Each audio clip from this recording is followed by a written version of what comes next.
Ever had one of those days when you come back home after a tough day at work, craving some peace and quiet, only to find your backyard has turned into the scene of an impromptu party without your approval? Well, that was me. I'm a 32-year-old guy living in a mostly quiet neighborhood. When I first bought my house 3 years ago, one of the best parts was that there was no HOA to boss me around. I didn't have to worry about what time I mowed the lawn or whether my fence was too high, just a peaceful place to unwind. The problem? My next-door neighbor, let's call her Brenda, is the president of the HOA. Brenda's the type of person who walks around like she owns the entire street. She's always got that tight, disapproving look on her face, platinum blonde hair, and is constantly dishing out petty citations to anyone who dares to break her vision of what the neighborhood should look like.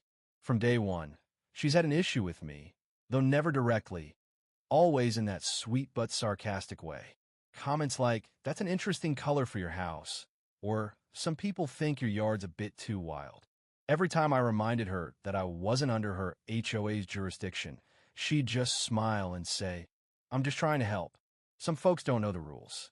I've got a full-time job in tech, and when I'm not working, I'm just at home enjoying my time in the pool, grilling, or chilling in the backyard." But apparently, the calm and independence I enjoyed didn't sit well with Brenda. So, one Thursday, I got home earlier than usual, intending to surprise my wife with her favorite takeout.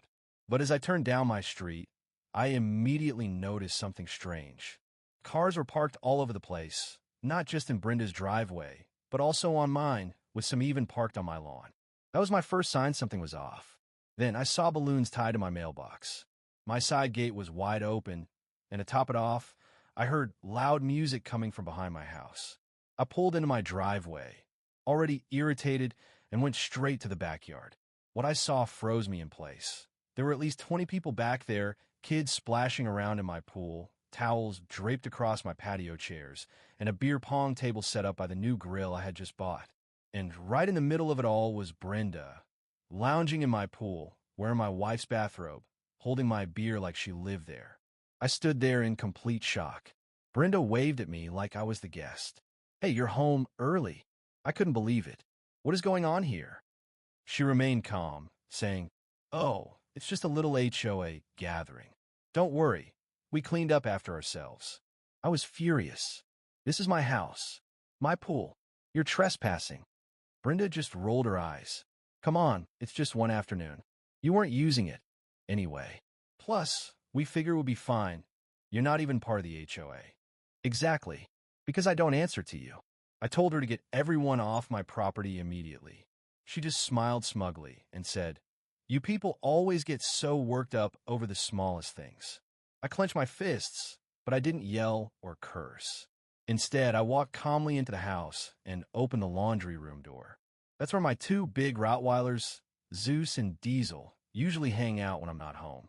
These dogs are well-trained, sweet as can be with kids, but to strangers, they can look a bit intimidating.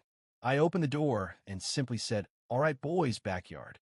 They calmly padded out, wagging their tails. And that's when the chaos erupted. As soon as they entered the backyard, panic set in. People screamed. Someone tripped over a chair trying to get to the gate. The beer pong table got knocked over, and one kid started shouting that he was being chased. Zeus sniffed a bag of chips, while Diesel casually walked across the patio. Meanwhile, Brenda was still in the pool, dripping wet, scrambling toward the door, still in my wife's robe, shouting, "Call 911.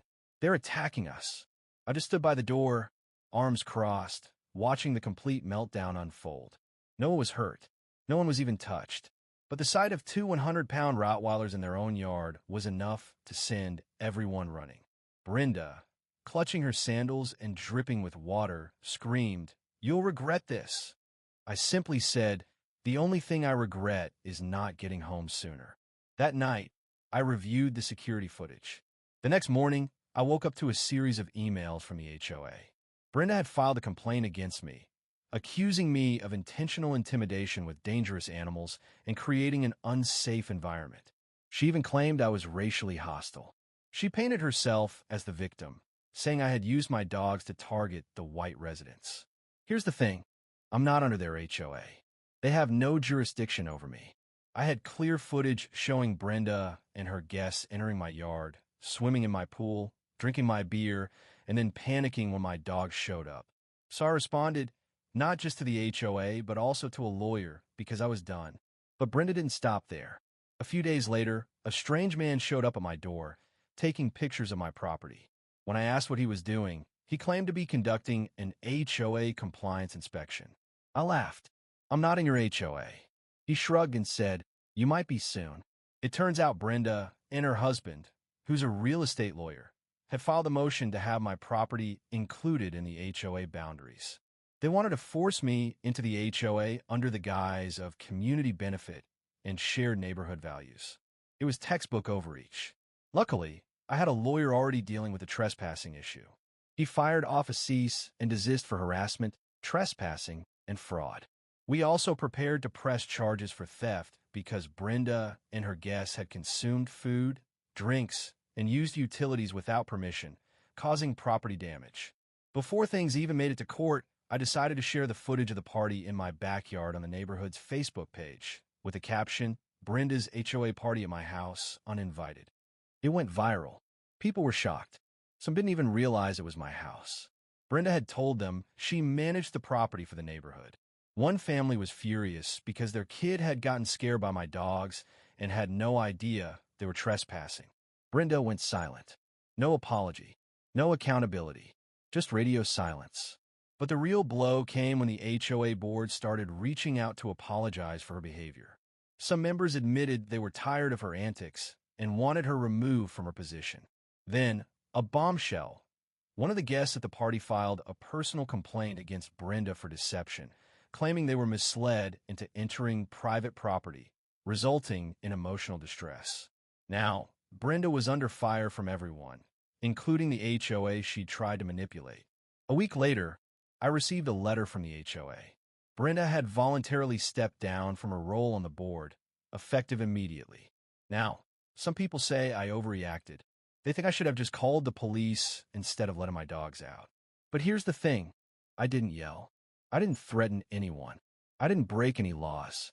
I just let my dogs into my own backyard. A group of trespassers, who weren't supposed to be there, got a taste of their own medicine. If you throw a party in someone's backyard without asking, you don't get to cry victim when the homeowner comes home and lets his dogs out. You get exactly what you deserve. In the end, it wasn't about the dogs or the pool. It was about standing up for what's right and taking control of the situation when others tried to cross boundaries. Brenda may have thought she could bully me into submission, but her overreach only ended up backfiring. Sometimes it's not the loudest voice or the biggest confrontation that makes the difference. It's simply knowing your rights and not letting others take advantage of you. While some may think I overreacted, the truth is I stayed calm and handled it the right way. In the face of her manipulation and disregard for my property, I stood firm, and the neighborhood saw it. Now, Brenda's no longer in charge, and I've got my peace back.